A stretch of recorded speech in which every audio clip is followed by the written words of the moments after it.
तो देखिए दोस्तों, आज है हमारे पास यूनिट नंबर 5 का पार्ट नंबर 3, जिसके अंदर आज हम इस यूनिट को कवर कर लेंगे। काफ़ी थोड़ा-सा टॉपिक्स हमारे बचे हुए हैं, जो हमें आज की वीडियो में कवर करने वाले हैं। तो देखिए, रिलेशनशिप मैनेजमेंट से हमें देखना है, इससे पहले का जो भी कंटेंट है, वो मैं वीडियो के पिछले पार्ट्स में और इससे पहले की जो भी यूनिट्स हैं, वो सारी आपके चैनल पर अपलोड हो रखी हैं। अगर आपने अभी तक नहीं देखी हैं, तो आप प्लेलिस्ट चेक कीजिए।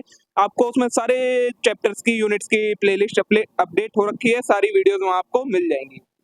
तो रिलेशनशिप मैनेजमेंट क्या होता है? Relationship management is a strategic approach that focus on building and maintaining strong relationship with customer, partner, supplier and other stakeholder to drive business success.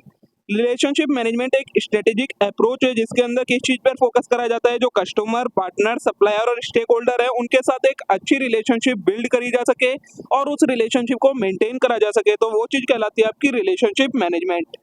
It involves understanding the need and preference of these key stakeholders, engaging with them effectively and fostering long-term mutually beneficial relationship।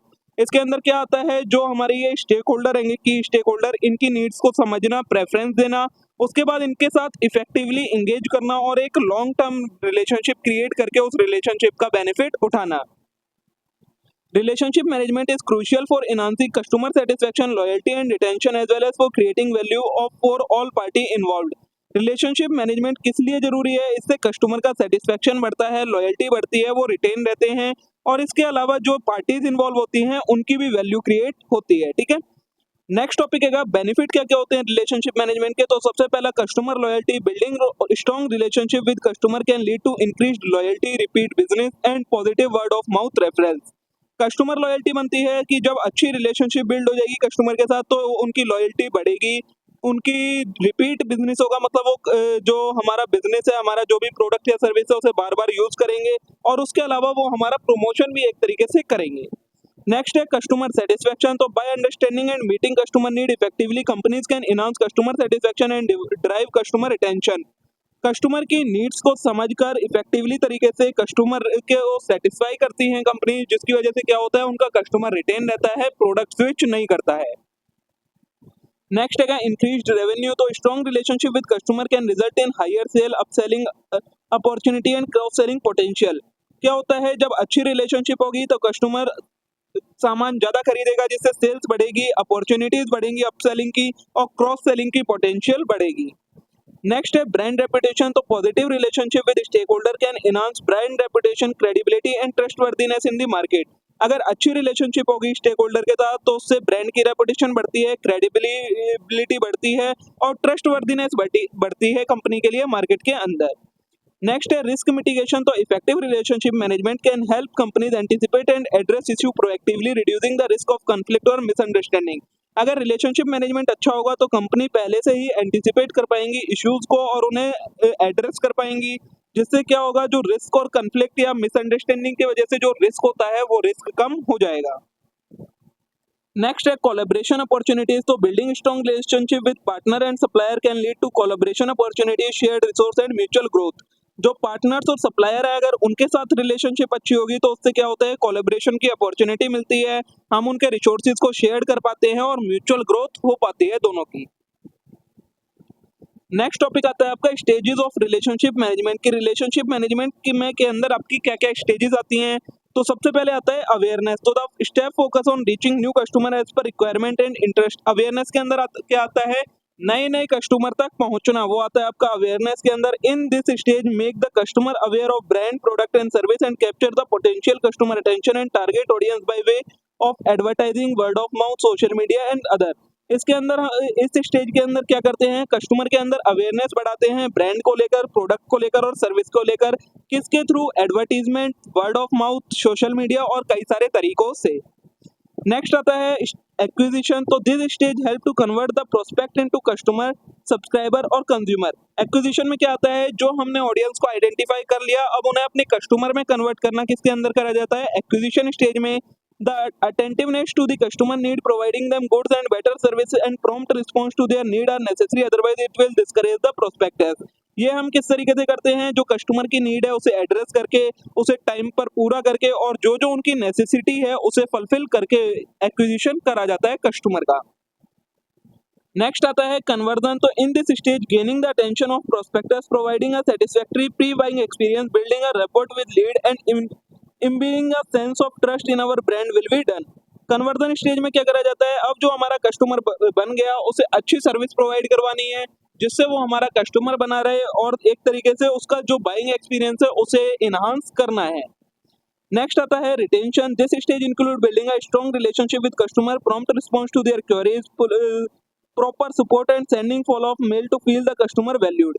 इस stage के क्या अंदर आता है, customer ने जब service ले ली अब उसे आफ्टर सपोर्ट सर्विसेज प्रोवाइड करवाना, उसकी फीडबैक लेना कि उनका क्या एक्सपीरियंस रहा है, ये सारी चीजें होती हैं जिससे कस्टमर रिटेन रहे। So retention policy say to keep the customer happy and loyal by various lucrative discount, bonus and reward. तो रिटेंशन पॉलिसी क्या कहती है कि कस्टमर को हैप्पी रखना है, लॉयल रखना है, कई सारे तरीके के डिस्काउंट, बोनस और रिवॉर्ड प्रोवाइड करवा के। और लास्ट स्टेज होती है एडवोकेसी। तो advocacy means to recommend the brand to the satisfied customer with other. Advocacy के अंदर क्या आता है कि कस्टमर को ये इन्फ्लुएंस करना है कि वो हमारी ब्रांड को दूसरे लोगों को भी बताए।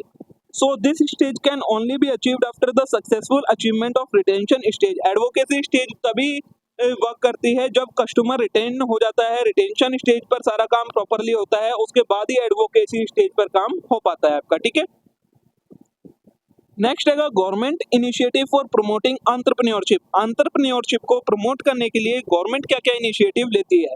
तो नंबर 1 आता है फाइनेंशियल सपोर्ट प्रोग्राम। तो government provide financial support in form of grant, loan and subsidy to help entrepreneur start and grow their business. सबसे पहले गवर्नमेंट एक क्या तरीका अपनाती है, फाइनेंशियल सपोर्ट प्रोवाइड करवाती है एंटरप्रेन्योर को जो अपना बिजनेस स्टार्ट करने वाले होते हैं, ग्रांट की फॉर्म में, लोन की फॉर्म में या सब्सिडी की फॉर्म में। These program में include seed funding, venture capital investment, small business loan with favorable terms। इसके अंदर क्या क्या चीजें आ जाती हैं आपकी, सीड फंडिंग, वेंचर कैपिटल और small business loan with favourable terms. ठीक है, दूसरा और क्या होता है, तो इंक्यूबेटर एंड एक्सक्लेरेटर। तो government stabilise support incubator and accelerator that provide mentoring, networking opportunity, work space and resources to early stage startup. उसके अलावा गवर्नमेंट क्या करती है, कुछ इंक्यूबेटर्स और एक्सकेलेटर्स को स्टेबलाइज करती है, जो क्या करते हैं, जो न्यू बिजनेस होते हैं उन्हें मेंटरिंग प्रोवाइड करवाते हैं, नेटवर्किंग की अपॉर्चुनिटी देते हैं, वर्क स्पेस प्रोवाइड करवाते हैं, रिसोर्सेज प्रोवाइड करवाते हैं न्यू स्टार्टअप्स को। This program help entrepreneur develop the business idea, access expertise and network, connect with investor. तो ये जो प्रोग्राम होते हैं, जो इंक्यूबेटर्स और एक्सकेलेटर्स होते हैं, ये क्या करते हैं, न्यू बिजनेस आइडिया प्रोवाइड करवाते हैं एंटरप्रेन्योर को, एक्सपर्टीज देते हैं और इन्वेस्टर के साथ कनेक्ट होने में हेल्प करते हैं। नेक्स्ट जो स्टेप है वो गवर्नमेंट क्या लेती है, तो टैक्स इंसेंटिव का लेती है। तो government offer tax incentive and benefit to encourage entrepreneurship. उसके अलावा गवर्नमेंट क्या करती है, टैक्स इंसेंटिव प्रोवाइड करवाती है, मतलब टैक्स में कुछ छूट देना, such as tax break from small business, research and development tax credit और tax deduction for startup cost. कौन कौन से टैक्स इंसेंटिव देती है, या तो टैक्स में ब्रेक दे देती है स्मॉल बिजनेस को कि इतने तक इतने के बाद टैक्स देना होगा, या फिर जो रिसर्च एंड डेवलपमेंट की कॉस्ट होती है उस पर टैक्स क्रेडिट दे देती है, या फिर टैक्स डिडक्शन दे देती है स्टार्टअप कॉस्ट पर। तो ये सारे तरीकों से टैक्स इंसेंटिव प्रोवाइड करवाती है गवर्नमेंट। उसके अलावा आपका रेगुलेटरी रिफॉर्म होते हैं। तो government streamline regulation and reduce bureaucratic barrier to make it easier for entrepreneur to start and operate business. उसके अलावा एक स्टेप लेती है कि जो रेगुलेटरी रिक्वायरमेंट्स होती हैं, बैरियर्स होते हैं किसी बिजनेस को स्टार्ट करने में, उन बैरियर्स को रिड्यूस कर देती है गवर्नमेंट, जिससे कोई भी अपना स्टार्टअप स्टार्ट कर सके। This include simplifying licensing procedure, reducing red tape and creating more business friendly regulatory environment. इसके अंदर क्या क्या आ जाता है, जो लाइसेंसिंग का प्रोसीजर है उसे सिंप्लीफाई कर देना, रेड टेप को रिड्यूस करना और उसके अलावा more business eco friendly, business friendly regulatory environment create करना। नेक्स्ट आता है एंटरप्रेन्योरशिप एजुकेशन। तो government promote entrepreneurship education in school, college and university to equip student with skill, knowledge and mindset needed to start and manage business. और government क्या करती है, जो schools होते हैं, कॉलेजेस होती हैं, यूनिवर्सिटीज होती हैं, उनमें एंटरप्रेन्योरशिप एजुकेशन प्रोवाइड करवाती हैं और उनमें जिन स्टूडेंट्स के पास स्किल्स, नॉलेज और माइंडसेट होता है, एंटरप्रेन्योरियल माइंडसेट, उन सभी को इक्विप कर लेती हैं, मतलब सिलेक्ट कर लेती हैं अपना वेंचर स्टार्ट करने के लिए। Entrepreneurship training program and workshop also offer to arising entrepreneur. और जो ये स्टूडेंट होते हैं उन्हें एंटरप्रेन्योरशिप ट्रेनिंग प्रोग्राम और वर्कशॉप प्रोवाइड करवाई जाती हैं।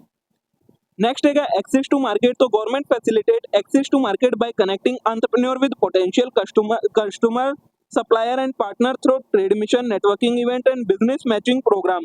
उसके अलावा गवर्नमेंट क्या प्रोवाइड करवाती है, जो न्यू एंटरप्रेन्योर होते हैं उन्हें एक तरीके से वे प्रोवाइड करवाती है जिससे वो मार्केट तक उनकी एक्सेस हो सके। वो अपने अलग अलग नेटवर्किंग इवेंट के जरिए, बिजनेस मार्केटिंग प्रोग्राम के जरिए कस्टमर, सप्लायर एंड पार्टनर को एक तरीके से ज्वाइन करके मार्केट की एक्सेस प्रोवाइड करवाती है।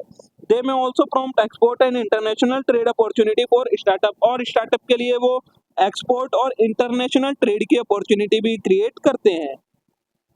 उसके अलावा इनोवेशन सपोर्ट, तो government invest in research and development initiative, innovation hub, technological park and cluster to foster innovation and entrepreneurship in key sectors. और गवर्नमेंट क्या करती है, इन नई नई इनोवेशंस के लिए, रिसर्च एंड डेवलपमेंट के इनिशिएटिव के लिए innovation hub, technology park, clusters, इन सारी चीज़ों में भी इन्वेस्ट करके उनको डेवलप करती है। दे में ऑल्सो प्रोवाइड ग्रांट और funding for innovative project and startup, और इनोवेटिव प्रोजेक्ट और स्टार्टअप के लिए फंडिंग और ग्रांट भी प्रोवाइड करवाती है government.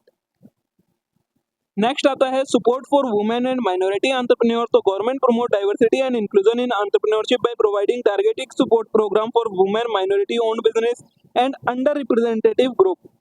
These initiative aim to reduce barrier and create equal opportunity for all entrepreneur। उसके अलावा वुमेन्स और माइनॉरिटी एंटरप्रेन्योर को प्रमोट करने के लिए गवर्नमेंट क्या करती है, अलग अलग तरीके के प्रोग्राम लाती है जिससे क्या हो सके, जो बैरियर्स हैं वो रिड्यूस हो सके और सबके लिए इक्वल अपॉर्चुनिटी आ सके कि कोई भी एंटरप्रेन्योर बन सके, अपना बिजनेस, अपना जो भी वेंचर है वो स्टार्ट कर सके।